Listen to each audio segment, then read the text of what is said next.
El 14 de noviembre de 1959, en la punta de Point Loma, sobre la bahía de San Diego, unos ingenieros colocaron sobre una plataforma un objeto metálico de poco más de 1 metro. De lejos parecía una boya de puerto.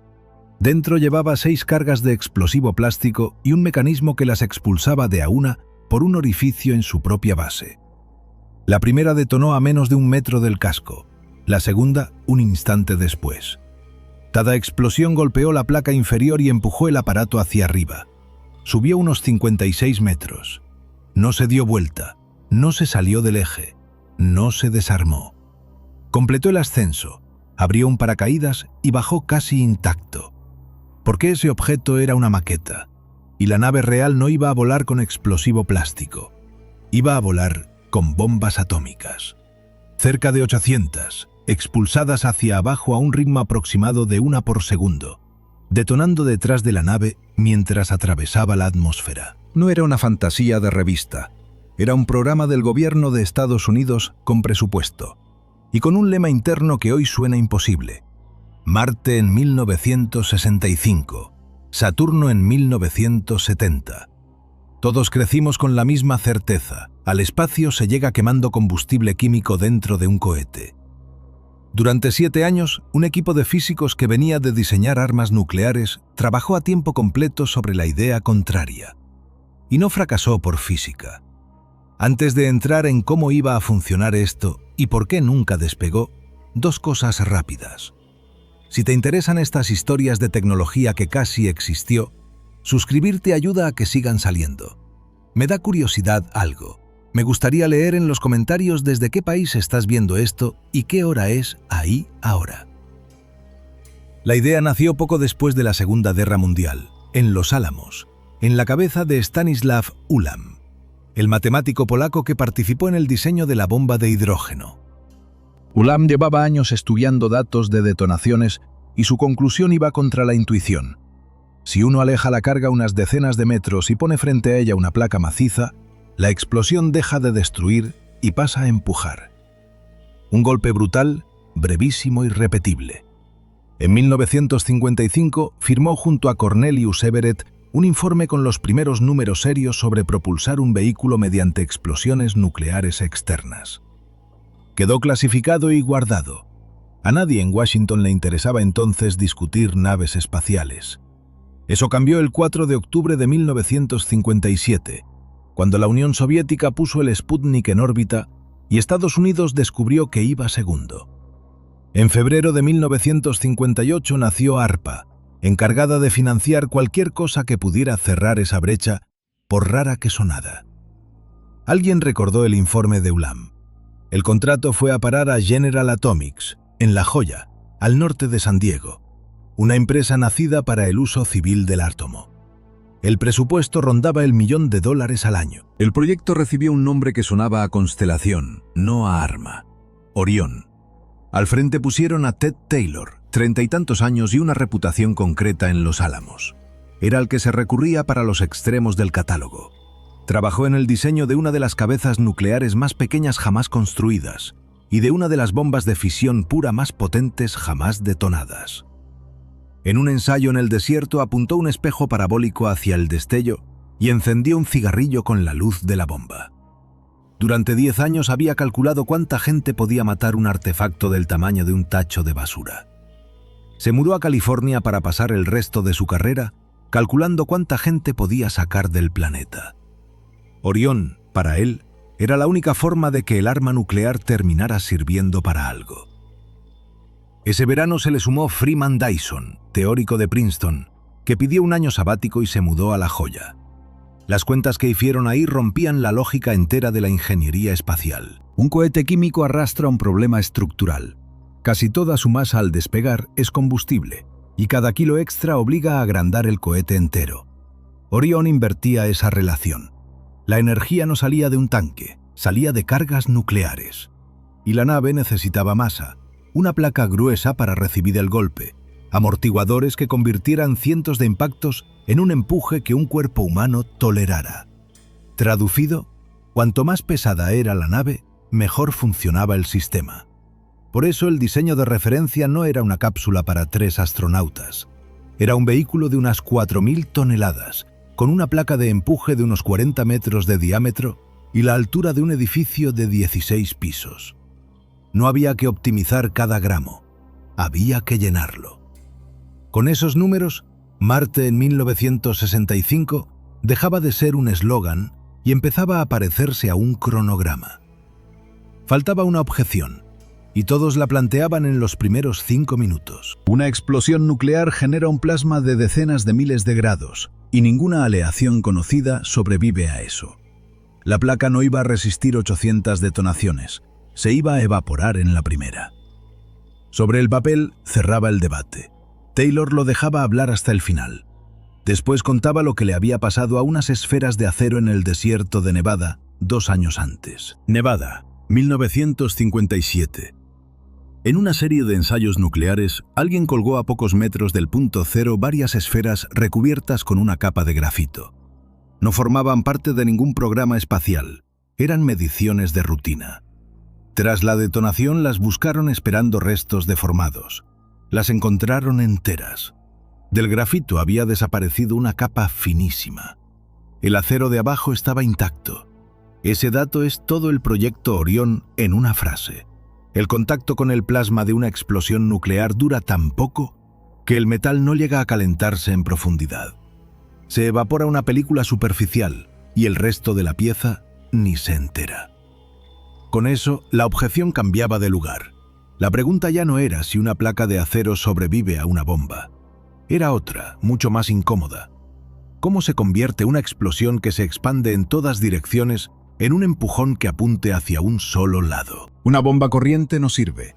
Una esfera de plasma que se expande de forma uniforme desperdicia casi toda su energía alrededor de la nave.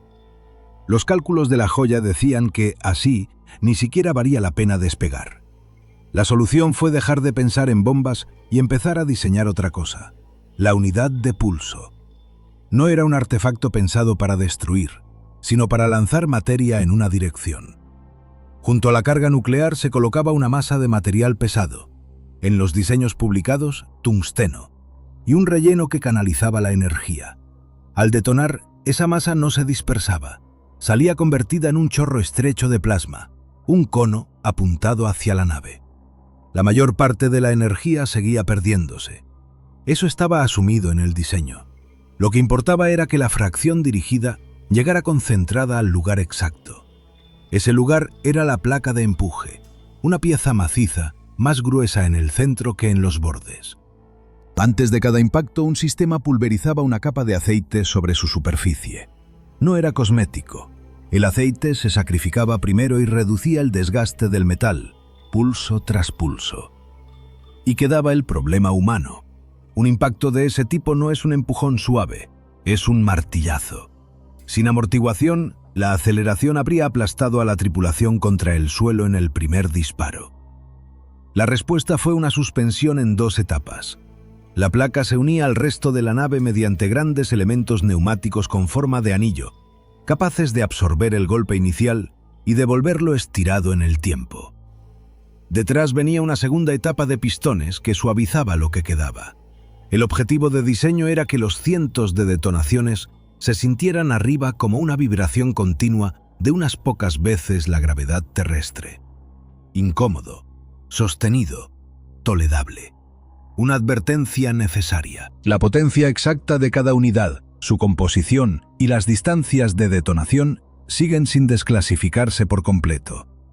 Las cifras que circulan, fracciones de kilotón cerca del suelo, cargas mayores en el vacío, vienen de reconstrucciones y documentos censurados en parte. Son estimaciones razonables, no un manual. Lo que sí está documentado es el problema que más tiempo les llevó, y no era nuclear: la entrega. Cada unidad debía salir del interior de la nave, atravesar un orificio en el centro de la propia placa, recorrer unas decenas de metros y detonar en un punto preciso del eje, con el vehículo en movimiento. Un disparo por segundo, 800 veces seguidas. El mecanismo que idearon para expulsarlas no salió de un laboratorio de armas. Los ingenieros de General Atomics se inspiraron en el sistema de una máquina expendedora de bebidas. Un cargador que empuja una unidad tras otra sin atascarse. El margen era brutal. Si una carga detonaba fuera del eje, el empuje llegaba torcido. Con un solo pulso descentrado, la nave empezaba a girar. Con dos, entraba en un tumbo del que ya no salía. Por eso las primeras maquetas voladoras terminaron mal. La serie que probaron sobre Point Loma usaba explosivo convencional y buscaba una sola respuesta: si un vehículo empujado por detonaciones sucesivas puede mantenerse estable. Varias se rompieron en el aire, otras salieron de trayectoria y cayeron al agua. En una prueba, una carga salió tarde y el aparato se dio vuelta a pocos metros del suelo. Cada fracaso mandaba al equipo de vuelta a lo mismo: el momento exacto de expulsión, la simetría del casco, la rigidez de la placa. La noche anterior al ensayo del 14 de noviembre de 1959, esa gente no estaba pensando en Marte. Estaba revisando temporizadores en un promontorio militar encima de una ciudad dormida, con las cargas guardadas en cajas y la sensación de que otro fallo iba a costarles el argumento entero frente a Washington. El vuelo del día siguiente fue el primero que salió limpio, y con eso el equipo tenía lo que necesitaba: una prueba física de que el vuelo por pulsos se puede controlar. La parte más difícil de explicar en una reunión estaba filmada, y fue justo entonces cuando ARPA les cortó el dinero. No por el resultado del ensayo, por una pregunta que llegó desde arriba y que nadie en La Joya había preparado. Si esto lo paga el presupuesto militar, ¿para qué quiere el Pentágono llegar a Marte? Esa respuesta no salió de La Joya, la dio la Fuerza Aérea y no tenía nada que ver con la exploración planetaria.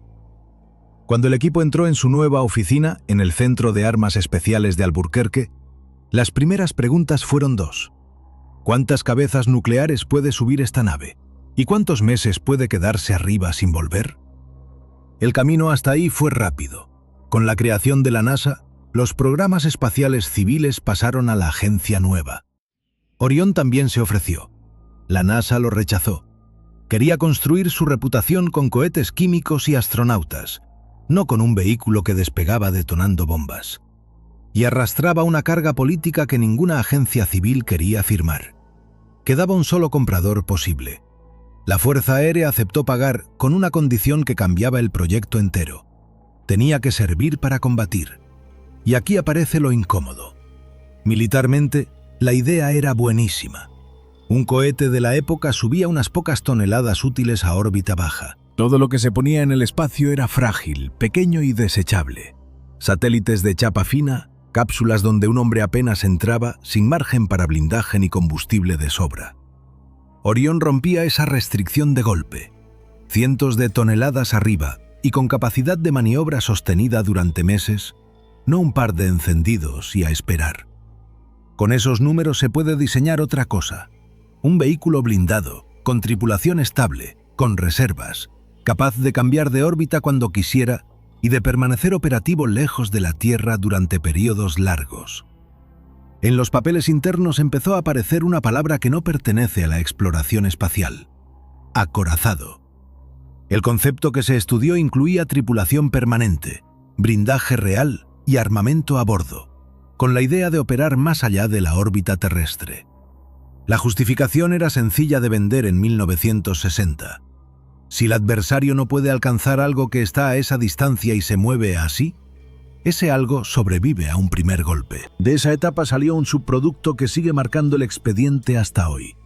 Investigando cómo dirigir la energía de una explosión nuclear en un cono estrecho, el equipo estaba resolviendo, sin proponérselo, un problema de armamento. Un dispositivo capaz de lanzar un chorro de plasma a alta velocidad contra un punto lejano no es un motor. Es un arma antisatélite y antimisil. Ese trabajo derivó en una línea de desarrollo militar que nunca se hizo pública. Décadas después, los documentos que la mencionan siguen apareciendo censurados. No es una teoría de conspiración, es una zona del archivo de Orión que más de 60 años después sigue clasificada. Mientras tanto, el proyecto sumó un aliado inesperado. Wernher von Braun, el hombre que estaba construyendo el cohete químico más grande de la historia, llegó escéptico a una presentación del equipo. Salió convencido y empezó a defender Orión ante sus propios contactos en Washington. El principal competidor tecnológico del proyecto se volvió su promotor. Antes de seguir, me interesa tu opinión, porque es la parte que más se discute. Con lo que ya sabemos del sistema, ¿habría volado de verdad o se habría descontrolado en los primeros pulsos? Es una buena discusión para los comentarios, y la leo entera. Sigamos, porque justo cuando la nave militar tomaba forma, la política se cruzó de frente. A comienzos de los 60, Orión llegó a los despachos donde se decide de verdad.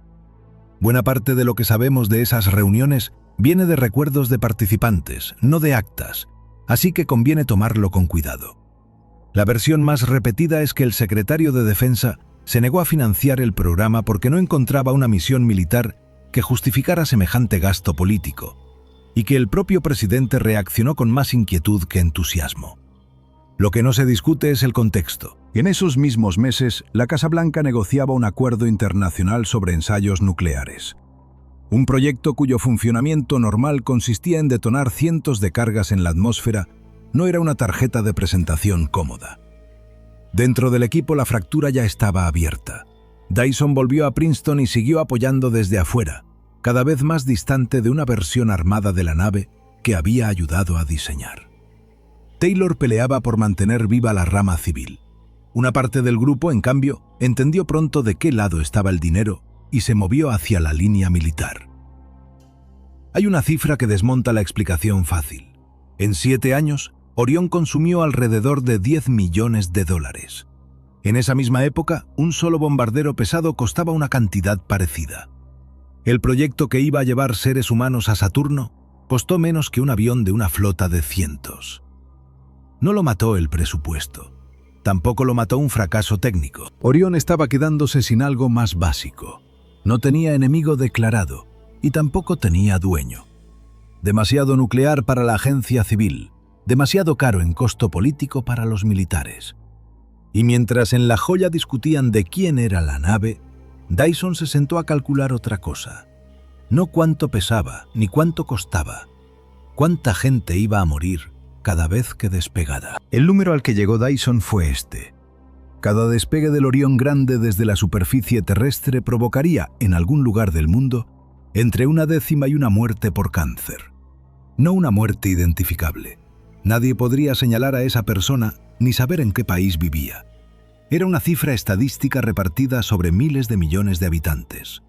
El razonamiento era directo. 800 detonaciones en el aire dejan residuos.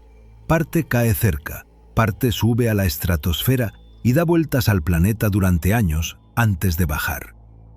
A eso se sumaba un efecto que Dyson consideró aparte. Los neutrones liberados generan carbono radiactivo, que entra en el ciclo del carbono, y por lo tanto en las plantas, en los animales y en la gente. Ese carbono tiene una vida media de más de 5.000 años. Sigue ahí mucho después de que hayan muerto todos los implicados. Un despegue nuclear no es un evento local, es un evento global, con factura diferida. Hay que ser honesto con el conocimiento de la época. Nadie sabía calcular eso bien.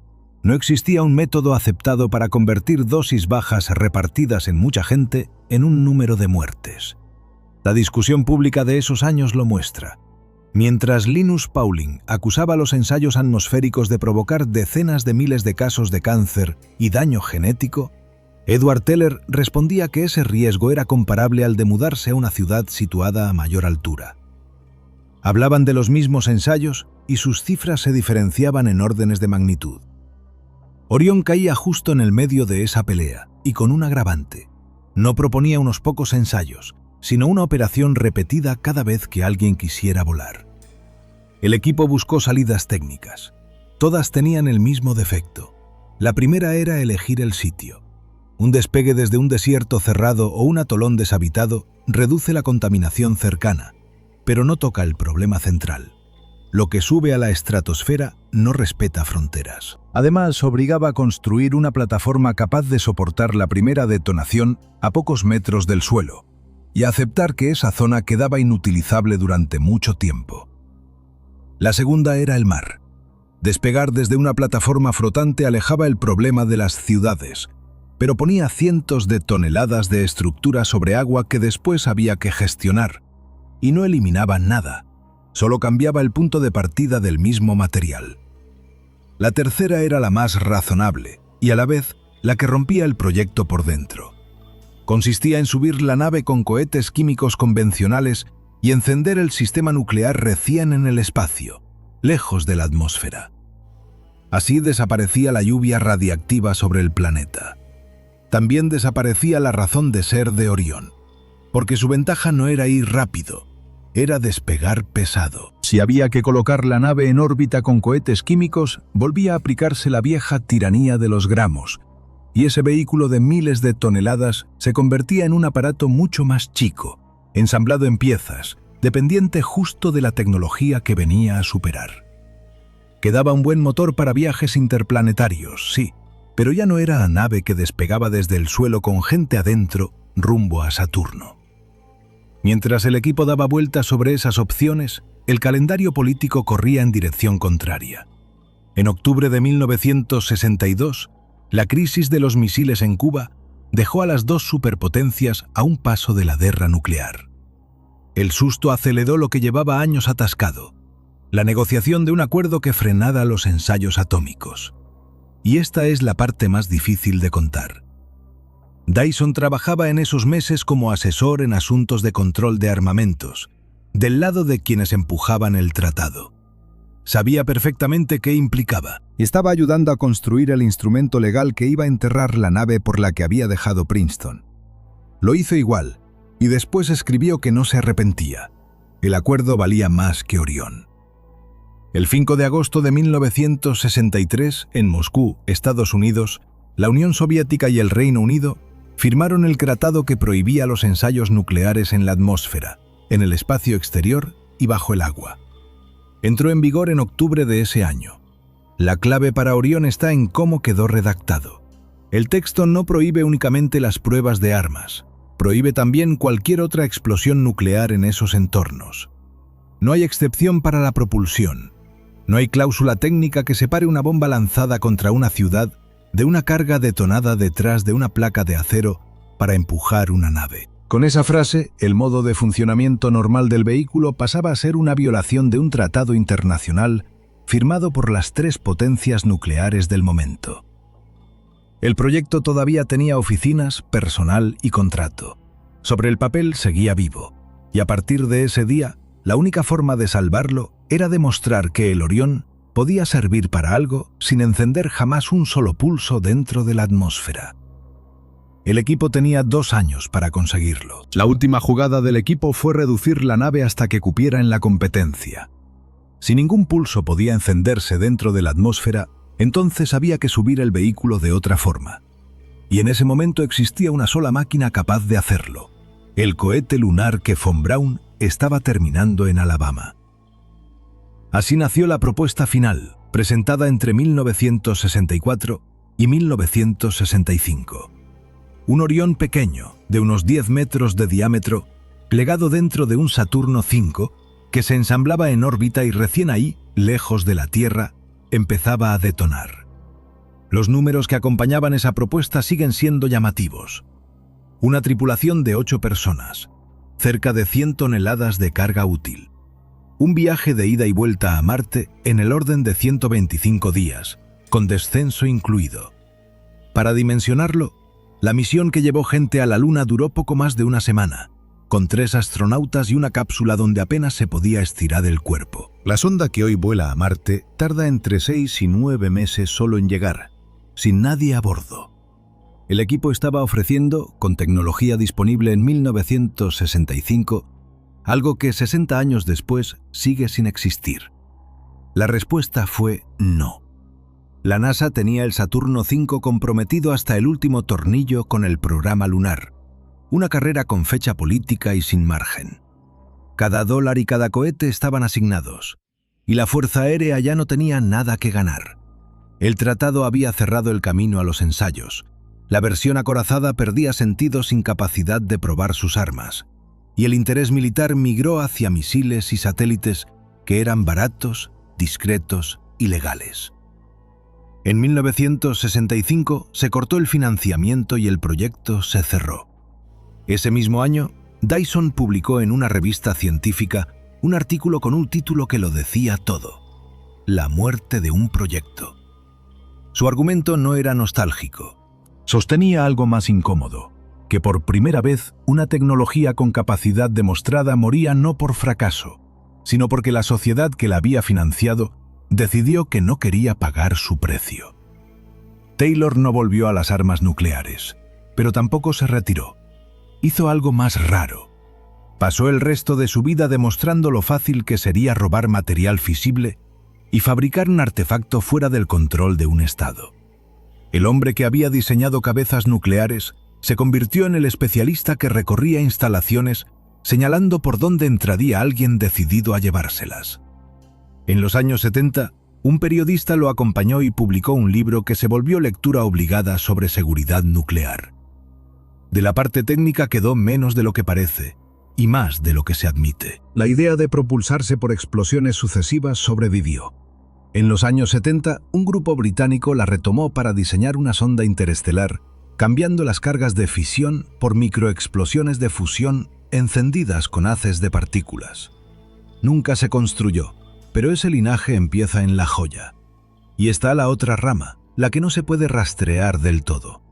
El trabajo sobre cargas nucleares de efecto dirigido no se archivó junto con la nave. Siguió su camino dentro del sistema de defensa. Mientras el resto del expediente se fue abriendo por partes con los años, esa rama nunca apareció completa. Hoy hay ingeniería nacida de Orión que ningún archivo abierto permite reconstruir. Por eso, sobre el final del proyecto, circulan 3 versiones y ninguna está cerrada. La primera es la legal. El tratado de 1963 volvió ilegal el modo de operación del vehículo, y todo lo demás fue trámite. La segunda es la burocrática. Orión murió antes, cuando quedó sin dueño, y el tratado solo firmó un certificado de defunción que ya estaba escrito. La tercera es la que más se discute y la más difícil de probar: que la nave se canceló, pero la parte militar de la investigación no, y que buena parte de lo que hoy sigue clasificado explica por qué nadie tuvo interés en reabrir el expediente completo. Lo que sí se puede ver está en un museo aeroespacial en Washington. Una de aquellas maquetas de Point Loma, chapa abollada y aspecto de boya, expuesta en una vitrina. Es el único objeto del programa que voló de verdad. Antes de terminar, una petición concreta, porque este es el tipo de historia donde el público sabe más que cualquier guión. Si tienes datos precisos sobre las cargas, la placa o las versiones de la cancelación, si manejas documentos desclasificados que contradigan algo de lo que conté, o si en tu familia hubo alguien que trabajó en General Atomics, en Los Álamos o en el Centro de Armas Especiales de Albuquerque, ese es el mejor comentario que puede aparecer hoy debajo del vídeo. Y mejor todavía con la fuente. Estas historias se corrigen así, entre todos. La física de Orión nunca fue refutada. Nadie demostró que la nave no volara. Lo que se demostró es que el mundo no estaba dispuesto a pagar el costo de descubrirlo. La placa, el ritmo, los amortiguadores, el chorro dirigido, todo eso sigue siendo válido esta noche, mientras ves esto. Lo único que separa a esa nave del espacio es un párrafo firmado en 1963. Y los tratados, a diferencia de las leyes de la física, se pueden modificar.